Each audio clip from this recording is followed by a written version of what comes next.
Oh, yeah, absolutely, all the time. Because, and it's not that, um, how can I put this there?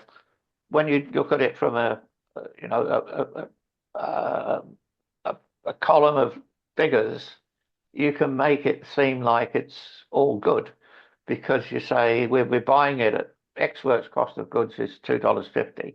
We're selling it for $5.50, and that's fine. That looks like you've got the bit that's missing is what this overhead fragility is. Okay, and that can be um, all sorts of things like the cost of fuel going up, uh, supplier contract failures, or whatever. So um, it's not, the margins need to be margins, say on a can of peas sold in a supermarket, are very, very small. It's the volume that matters. So the supply agreements matter. Um, so what we want to see is ideally, and I think something that we could work on at VC Validate is what makes a investment opportunity fragile from a percentage profit cost of goods matrix. What's the thing is we know, for instance, I've got a person who works in the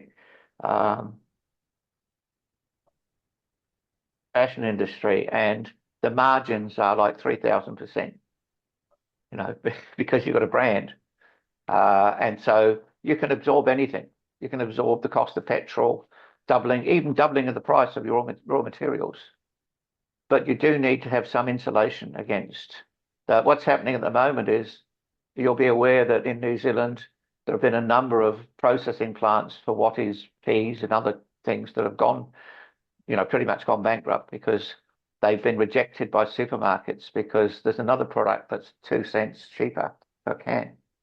And so cost of goods, that business is so fragile that there's a company right now in a seafood company that's pretty much next to going into receivership because they've had $50 million investment from government, but they didn't understand what the cost of scale up was going to be, and the 3 million litres of polluted water that they're going to put into local waterways was going to cost to clean up. They've been fined $315,000 regularly for polluting the local streams because they didn't understand what their real cost of goods was.